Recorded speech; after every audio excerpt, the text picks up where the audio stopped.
Il est 23 h à Abidjan. Madame, Monsieur, bonsoir. Tout de suite, les titres de votre édition. Le vice-président de la République, Tiemoko Méliès Koné, a ouvert ce jeudi la réunion de haut niveau sur la nutrition, réunion organisée à Abidjan sous l'égide de l'Union africaine, renforcement de la résilience en matière de nutrition sur le continent. C'est le sujet au cœur donc de cette réunion de haut niveau. Une mission du département Afrique du Fonds monétaire international FMI séjourne en ce moment en Côte d'Ivoire, une mission qui se tient du 7 au 13 décembre. En début de mission, la délégation a été reçue par le ministre de l'économie. Et puis la transhumance électorale, on en parle également ce soir. La pratique est de plus en plus courante dans le jeu politique et elle anime les débats au moment où l'opération de révision de la liste électorale est en cours. La transhumance électorale, nous en parlons dans le dossier politique signé Sidonie Davila.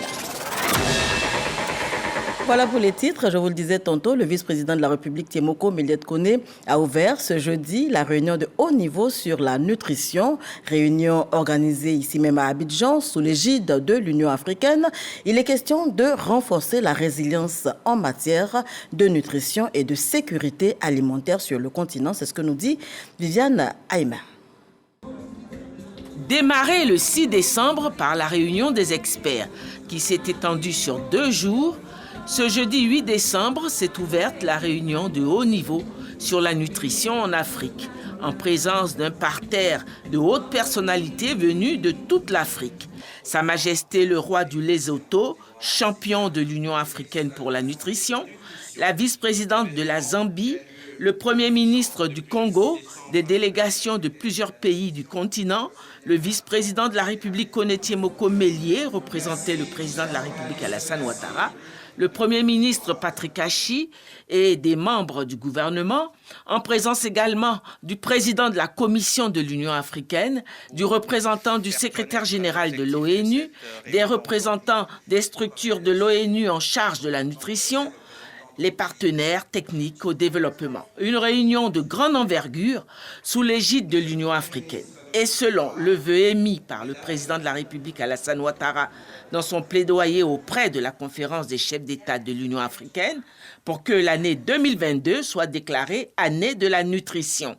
Tant la faim et la malnutrition gagnent du terrain aujourd'hui sur le continent africain. Pour le chef de l'État ivoirien, comme l'a souligné le ministre de la Santé, la recherche de solutions doit nécessairement faire l'objet d'actions concertées des pays africains. De nombreuses personnes sur le continent, en particulier les couches les plus vulnérables que sont les enfants et les femmes, n'arrivent pas à satisfaire leurs besoins alimentaires et nutritionnels journaliers. Cette situation s'est aggravée avec la pandémie du Covid-19 et tout récemment la crise en Ukraine, précipitant ainsi de nombreuses familles dans l'extrême pauvreté. Au regard de cette situation qui menace le capital humain et compromet les ambitions de nos États, le président de la République, son Excellence Alassane Ouattara, a conduit un plaidoyer auprès des pairs de l'Union africaine en vue de placer 2022 sous le sceau de la nutrition avec comme thème renforcer la résilience en matière de nutrition et de sécurité alimentaire sur le continent. La rencontre de haut niveau qui se tient ce jour, avec l'appui de la Commission de l'Union africaine, s'inscrit dans ce cadre. Le président de la Commission de l'Union africaine a appelé les dirigeants des États du continent africain à un sursaut pour mettre fin à la dépendance alimentaire vis-à-vis de l'extérieur. Selon les données statistiques collectées en 2021, 828 millions de personnes étaient touchées par la faim dans le monde, soit une augmentation d'environ 46 millions depuis 2020 et 150 millions depuis le déclenchement de la pandémie de la Covid-19. Cette dégradation alarmante de la nutrition dans le monde est malheureusement plus ressentie en Afrique. Il n'est pas normal que les Africains soient mal nourris, malnutris. 30 millions de kilomètres carrés, 60% des terres arables non exploitées au monde, les fleuves, les rivières, la lagune ébriée, les forêts, sont autant d'atouts. Nous avons lancé avec honneur et engagement la zone de libre-échange continentale en Afrique. Cette zone ne pourra jamais être effective sans le désenclavement intérieur et extérieur du continent. La libre circulation des biens et des personnes est une exigence. Le protocole en la matière a été décidé depuis 2014. 4 États seulement l'ont encore ratifié. Comment on peut faire du commerce? Comment on peut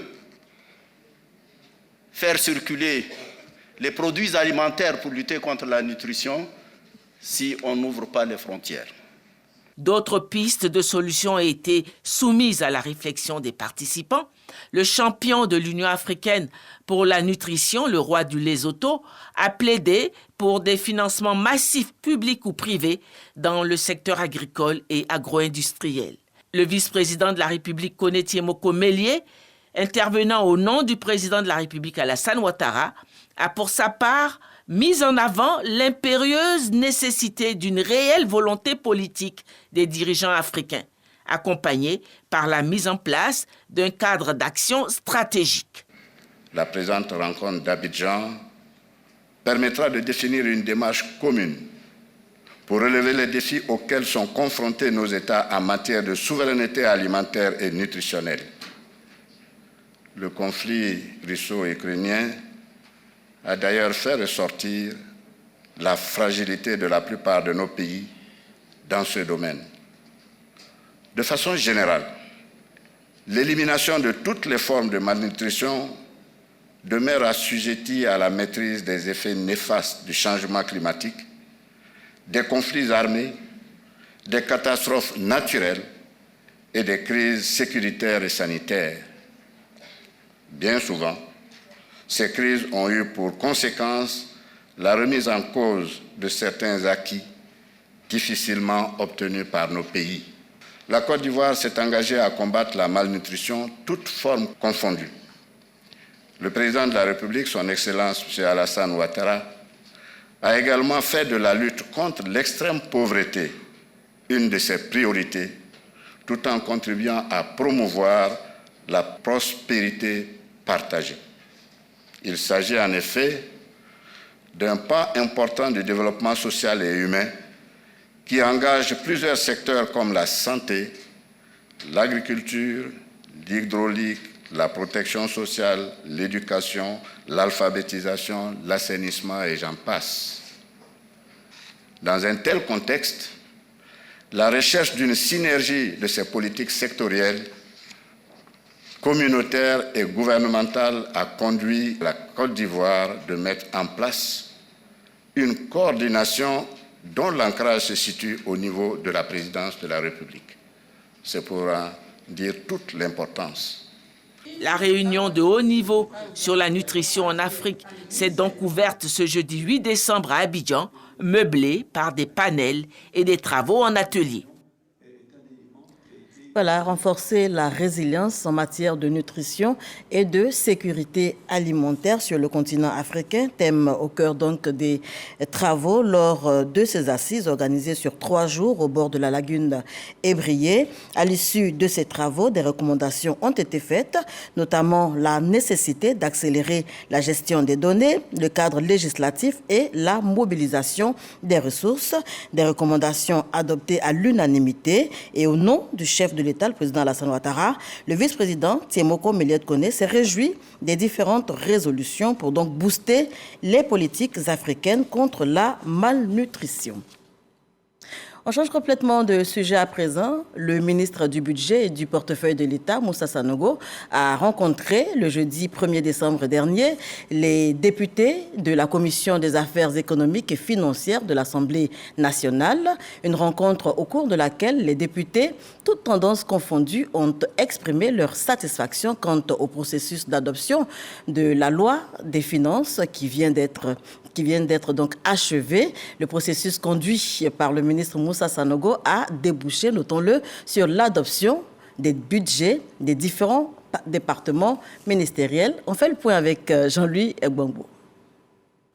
Rotonde de l'Assemblée nationale. Aujourd'hui, il n'est pas question de joute verbale autour de lois à adopter, mais plutôt une rencontre conviviale que les députés de la Commission des affaires économiques et financières ont initiée pour marquer leur satisfaction sur le processus d'adoption de la loi des finances qui vient de s'achever. Aujourd'hui, nous, députés, nous sommes à l'aise puisque les indicateurs de performance qui nous sont présentés sont smart, c'est-à-dire sont spécifiques, sont mesurables, sont réalistes, sont appréciables et sont temporels. Aujourd'hui, quand vous allez sur le terrain, vous constatez effectivement que le budget que nous votons, c'est un budget qui est réfléchi et les ministres ont le devoir moral de rendre compte des activités, des actions qu'ils mènent sur le terrain. Une technicité acquise grâce au sens de la pédagogie dont a fait preuve le ministre du Budget depuis l'entrée en vigueur du budget programme il y a 3 ans. La plupart des Ivoiriens ne s'imaginent pas que les députés travaillent autant à scruter minutieusement les budgets et tous les éléments de la loi des finances pour s'assurer donc que les choses faites au nom du peuple de Côte d'Ivoire sont bien faites. Nous avons donc travaillé à leur apporter le maximum d'informations possibles, leur permettre donc de dissiper les inquiétudes qu'ils auraient pu avoir ou les zones qui ne les paraissaient pas suffisamment claires. Et donc je pense que c'est la qualité de toutes ces collaborations-là qui est récompensée aujourd'hui. Au-delà de la reconnaissance des mérites du ministère du Budget, c'est la belle collaboration entre les pouvoirs législatifs et exécutifs qui a été célébrée par la Commission des affaires économiques et financières de l'Assemblée nationale. On parle économie toujours. Une mission du département Afrique du Fonds monétaire international FMI séjourne en ce moment en Côte d'Ivoire. Cela depuis le 7 décembre et jusqu'au 13 du mois. En début de mission, la délégation a été reçue par le ministre de l'économie. C'était en présence de son homologue du budget. Le point avec Dengui Dengui. Une mission des services du département Afrique du Fonds monétaire international FMI est sur les bords de la lagune des Briers. Entre autres objectifs, procéder à une sorte de radioscopie de l'économie ivoirienne avec à la clé une revue des risques pour mieux soutenir le développement de la Côte d'Ivoire. Le gouvernement nous a invités à l'accompagner dans son programme économique visant à relever les défis de la Côte d'Ivoire dans le contexte actuel. Un programme qui pourrait être soutenu par l'aide financière du FMI. Au début de leur mission, le ministre de l'économie et des finances, en présence de son homologue du budget, a présenté l'état des lieux de l'économie de la Côte d'Ivoire à la délégation du FMI. Malgré la survenue de la pandémie à coronavirus qui a entraîné une récession mondiale, l'économie ivoirienne s'est montrée résiliente avec un taux de croissance de 2% en 2020, après 6,2% en 2019. Suite au ralentissement observé en 2020, elle a de nouveau retrouvé son sentier de croissance avec un taux de 7,4% en 2021, porté essentiellement par le dynamisme de la consommation et des investissements. La mission des services du département Afrique du FMI en Côte d'Ivoire se déroule du 7 au 13 décembre. Et on poursuit en image avec cette information. 43 commissaires et officiers stagiaires spéciaux de police ont reçu aujourd'hui même leurs épaulettes conformément à leur nouveau grade. La cérémonie s'est tenue à l'École nationale de police d'Abidjan. C'était en présence de parents, amis et collègues. Une cérémonie qui a enregistré la présence également du ministre de l'Intérieur et de la Sécurité. Bagondo Diomandé a invité ses collaborateurs à être excellents dans leurs nouvelles fonctions. Il a par ailleurs annoncé la création dès le mois de décembre, donc ce mois, d'une nouvelle unité de police du nom de police recours. La transhumance électorale, on en parle à présent. La pratique est de plus en plus courante dans le jeu politique. Elle anime les débats au moment donc où l'opération de révision de la liste électorale est en cours. La révision de la liste électorale, donc, face au défi de la transhumance. On en parle ce soir, c'est dans un dossier politique signé Sidonie Davila.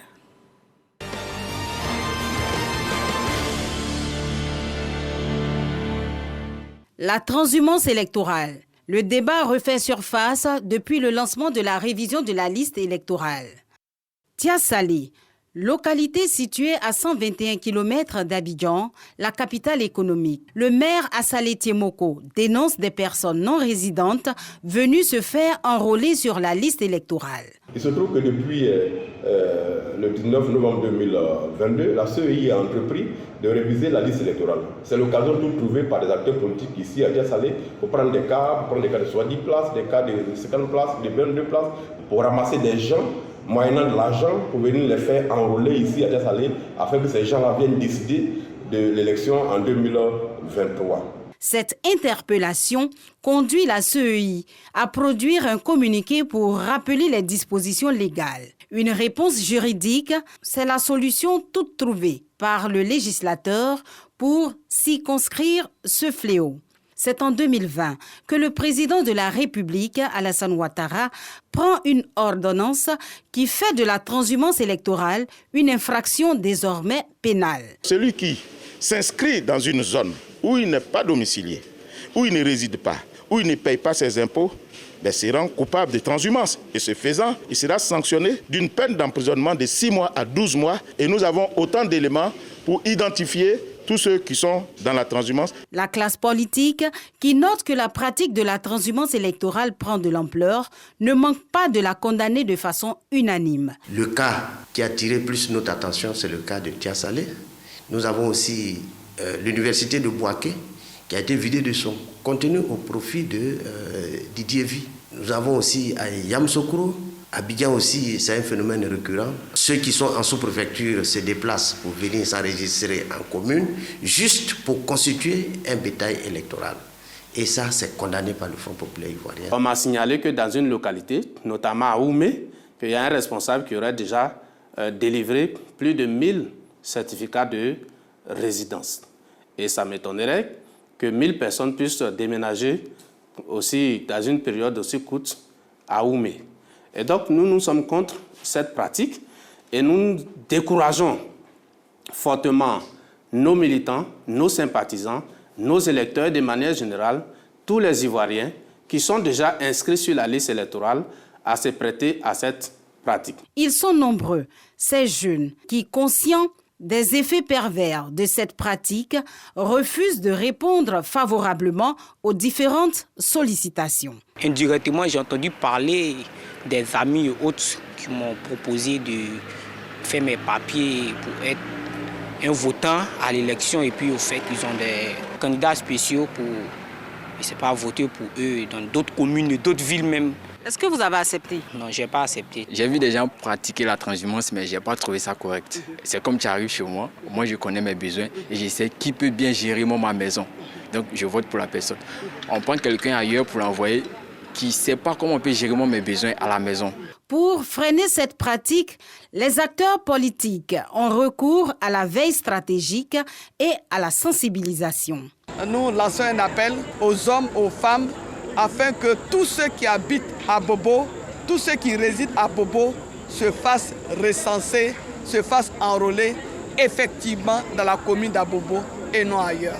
Nous essayons de les traquer à travers leurs dénonciations auprès de la commission électorale, auprès des commissions locales, auprès même des autorités publiques, de sorte qu'eux aussi ils s'impliquent auprès de la chefferie traditionnelle, afin que ces derniers puissent dissuader ceux qui sont dans cet esprit de transhumance.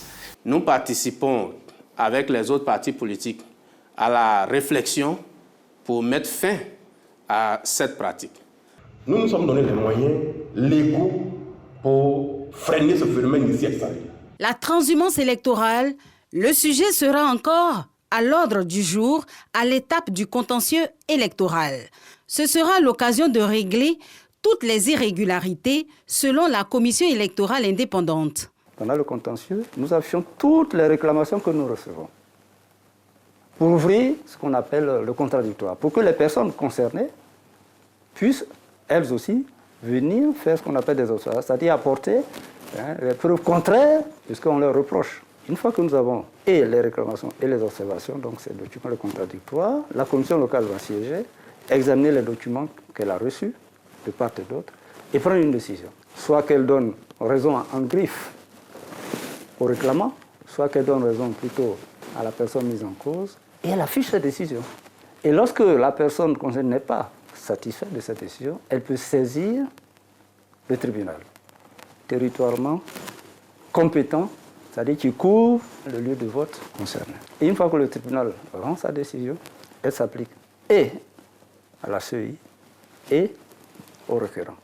Le recours à la transhumance est passible de 6 mois à 1 an d'emprisonnement et une amende allant de 500 000 à 1 million de francs CFA.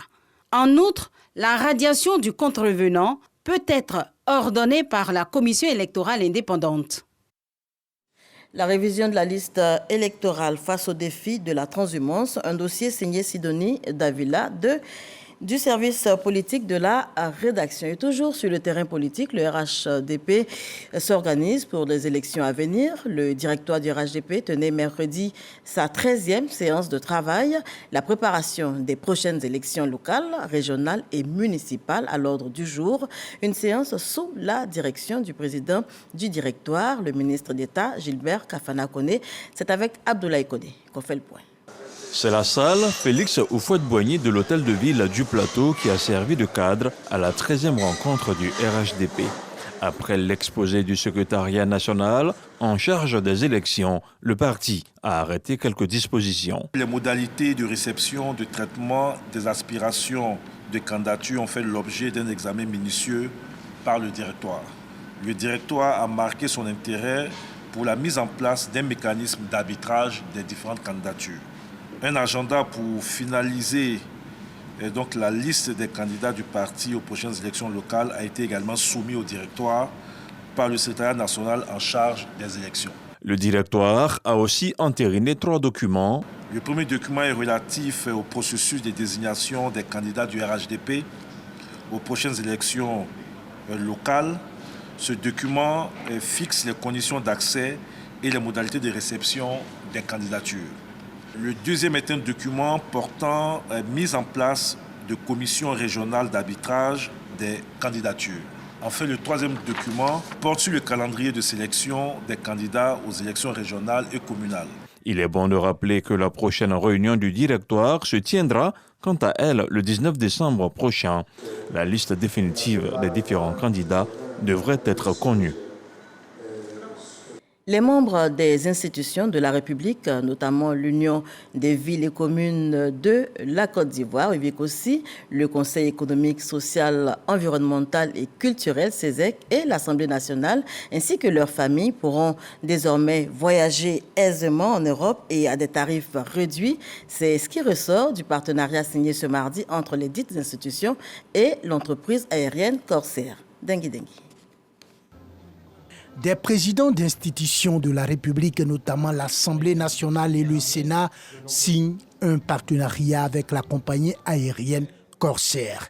Partenariat que les deux parties qualifient de gagnant-gagnant. Ce sont des facilités de transport en matière de tarifs, en matière de conditions de voyage pour démocratiser l'accès du voyage aérien et permettre à tous les membres de ces associations, aux députés, aux sénateurs, à leurs familles, à leurs collaborateurs, de voyager évidemment dans des conditions de grand confort et de grande qualité, mais à des tarifs très compétitifs, ce qui n'était pas possible jusqu'à maintenant. Nous sommes heureux de constater que l'hôpital américain de Paris, qui est un hôpital de référence internationale, est associé à ce partenariat. Je vous l'ai dit tout à l'heure, mais nous devons envisager l'hypothèse et les pistes pour associer des compagnies d'assurance qui accompagnent et les députés, et les sénateurs, et les maires dans un partenariat avec l'hôpital américain pour que la prise en charge puisse être parfaite et totale.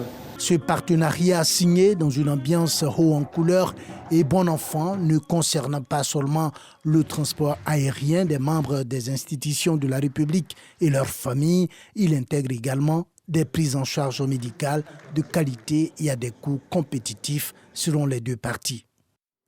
Sensibilisation sur les congés anticipés. Le sujet est d'actualité. Le député de Korogo Commune a justement décidé de prendre son bâton de pèlerin pour amener les élèves au respect du calendrier scolaire et à dire non au congé anticipé. Lassina Ouattara a sillonné plusieurs établissements scolaires de sa circonscription pour faire de la sensibilisation. On en parle avec Ami Sissoko. Pas de congé! Je vais aller! Pas de congé anticipé dans la région du Poro. C'est le cheval de bataille du député de la commune de Korogo, Lassina Ouattara, par ailleurs conseiller technique du président de la République. Un message qui a eu un écho favorable auprès des concernés. Nous, élèves du Ludo, nous ne voulons pas de congé anticipé pour pouvoir mieux travailler à l'école, pour pouvoir réussir et plus tard devenir des modèles du pays, des cadres du pays. Comme je suis déjà le délégué de l'école, je prends l'engagement devant vous qu'il n'y aura pas de congé anticipé ici au collège. L'honorable Lassina Ouattara sollicite aussi l'implication des acteurs du système éducatif et des parents d'élèves dans la sensibilisation au respect du calendrier scolaire. Et je tenais à dire merci à tous les éducateurs et merci à tous les professeurs qui ont eu ce secret de parler aux enfants, de ne pas avoir de congés anticipés. L'éducation, c'est important pour le président de la République, pour Madame le ministre Marie Toukoné. Maman Dominique Ouattara, la première dame de la Côte d'Ivoire, elle lutte pour que les enfants puissent aller à l'école. Et moi, je serai toujours là, donner le message à nos enfants. Le député de Korogo Commune avait à ses côtés le sous-préfet central de Korogo et le directeur régional de l'éducation nationale et de l'alphabétisation du Poro qui ont apprécié l'initiative. C'est des leaders d'opinion, c'est des parents d'élèves, c'est des cadres qui nous accompagnent. Et aujourd'hui, nous avons l'appui de monsieur le gouverneur, représenté par monsieur le sous-préfet central. Donc toute la communauté éducative est mobilisée pour que nos enfants puissent respecter le calendrier scolaire. Cette initiative est une belle initiative parce que ça permet un dialogue franc entre les élèves et nous et ça a permis aussi à l'honorable de donner le message du gouvernement qui traduit de façon éloquente la vision du président de la République, son Excellence Alassane Ouattara, qui voudrait une école apaisée avec des élèves compétents pour le bien-être de la Côte d'Ivoire. Le député Lassina Ouattara a également saisi cette occasion pour appeler les élèves âgés de 18 ans et plus à s'inscrire massivement sur la liste électorale dans le cadre de la 5e révision débutée le 19 novembre dernier qui prendra fin le 10 décembre. Et on reste à l'école. 200 kits scolaires offerts aux élèves de l'école primaire publique de Diniabo. C'est dans le département de Gagnoa, des dons de la première dame Dominique Ouattara en vue de soutenir les familles vulnérables. Des kits qui leur ont été remis par Colette Pelot, Lakwe, conseillère économique, sociale, culturelle et environnementale. C'est Forazeki. La fondation Children of Africa fait des heureux à Diniabo, dans le département de Gagnoa. Plus de 200 kits scolaires sont distribués aux tout-petits de l'EPP1 de Diniabo. Des manuels pour faciliter la formation de ses élèves. Cette énième action sociale de la première dame Dominique Ouattara ravit la communauté éducative de cette localité. Elle veut encore une fois de plus gratifier ce matin nos petits-enfants des kits scolaires. Le président de la République lui-même, son excellent Alassane Ouattara, fait beaucoup de choses pour notre région. Madame également, elle fait beaucoup de choses pour notre région. Je demande à toute la population d'être reconnaissante. Vraiment lui dire que la population a été enjaillée, comme vous dites. Ils ont besoin d'elle. Bien que satisfaite, la communauté éducative de Diniabo formule quelques doléances à l'endroit de la première dame, notamment la construction d'une cantine scolaire pour le grand bonheur des enfants de Diniabo. Formation pour poursuivre, inauguration ce 8 décembre de la salle de conférence de la Maison de la Presse dans la commune du Plateau. Un bâtiment de type R+1 disposant d'une salle de conférence, de plusieurs bureaux et de bien d'autres commodités. Nous y reviendrons dans nos prochaines éditions. Mais avant, direction Gbegbo-Dougou. C'est dans la sous-préfecture de Yokobwe. Là-bas, le ministre Amédée Kouakou était récemment en tournée, une tournée de sensibilisation sur la paix. C'était à la faveur de la célébration du centenaire du dit village. On y va avec Jean-Marc Djadji. Ambiance festive dans le village de Gbegbo-Dougou, dans la sous-préfecture de Yokobwe. Les 600 habitants célèbrent le centenaire de leur village dans le département de Guitry. Une opportunité pour valoriser la cohésion sociale et la paix. Le ministre et parrain Amédée Kofi Kwaku a exhorté les populations à faire de l'union et de la tolérance une devise afin que Gbegbo Doukou soit un exemple de développement dans la région du Lodjibois. Quand nous sommes ensemble, nous pouvons avoir beaucoup de choses pour la région. Mais divisés, nous n'aurons rien. 100 ans de paix, 100 ans de cohésion. Mais si vous voulez aller au-devant, si vous voulez réussir, si vous voulez que Yokobwe réussisse, il faudrait qu'il continue à avoir la paix à Guitry, la paix à Yokobwe. Et nous qui sommes vos enfants, qui sommes tous les jours avec le président Alassane Ouattara, vous devez nous soutenir. Les fils et filles de la sous-préfecture de Yokobwe s'engagent à soutenir les actions de développement du chef de l'État Alassane Ouattara dans la région et à prôner la paix dans les 13 localités de la sous-préfecture de Yokobwe. Un commentaire de Jean-Marc Djadji qui met un terme à ce journal. Merci de l'avoir suivi.